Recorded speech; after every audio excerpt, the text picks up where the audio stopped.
আজ তোমাদের জন্য চটজলদি বানিয়ে নেওয়া যায় এরম হেলদি আর টেস্টি একটি রেসিপি এনেছি। আজকের রেসিপি হলো গুড় দিয়ে ডালিয়ার পায়েস। এইভাবে ডালিয়ার পায়েস বানিয়ে দেখবে, খুব সুস্বাদু হয় খেতে। চলো এই রেসিপিটা তোমাদের দেখাই। তার জন্য আমি এখানে একটা কুকার নিয়েছি। কুকারের মধ্যে 1 চা চামচ ঘি দিয়ে দিলাম। ঘিটাকে প্রথমে ভালো করে গলিয়ে নেব। আমি এখানে 1 কাপ পরিমাণে ভালো কোয়ালিটির ডালিয়া নিয়েছি। এটাকে আমি ঘিয়ের মধ্যে দিয়ে দেব। ডালিয়াটাকে ঘিয়ের সাথে ভালো করে ভেজে নিতে হবে। মাঝারি আঁচে চালিয়ে চালিয়ে এটাকে ভালো একটা গন্ধ বেরিয়ে আসা অবধি ভেজে নেব। হাই ফ্লেমে ভাজবে না, তাতে করে ডালিয়াটা পুড়ে যেতে পারে। 7 থেকে 10 মিনিট ভাজার পর যখন দেখবে ডালিয়া থেকে একটা ভালো গন্ধ বেরিয়ে এসছে, এরম লালচে ভাব হয়ে এসছে, সে পর্যায়ে আমি এখানে 1 কাপের একটু কম গুড় দিয়ে দিলাম। তোমরা যেমনটা মিষ্টি খাবে সেই অনুযায়ী গুড় দেবে। গুড়টাকে ভালো করে মিশিয়ে নিয়ে আমি এখানে জল দিয়ে দিচ্ছি। 1 কাপ ডালিয়ার জন্য আমি এখানে 2.5 কাপ পরিমাণে জল দিচ্ছি।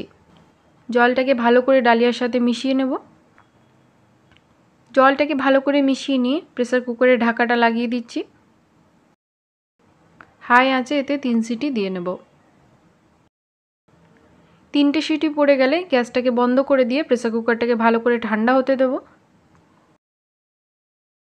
যখন কুকারের মধ্যে থেকে সম্পূর্ণ বাষ্পটা বেরিয়ে যাবে, সেই পর্যায়ে আমরা এখানে ঢাকাটা খুলে নিচ্ছি।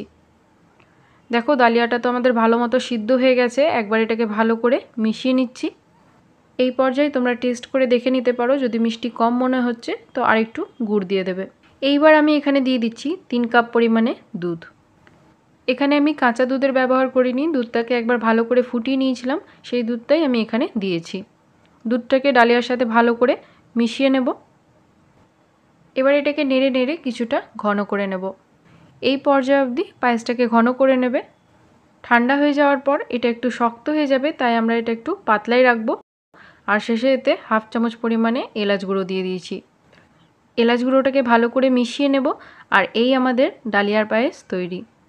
একবার অবশ্যই এইভাবে ডালিয়ার পায়েস করে দেখো, আর আমাকে কমেন্টে অবশ্যই জানিও তোমাদের এই পায়েসটা কেমন লেগেছে। ধন্যবাদ।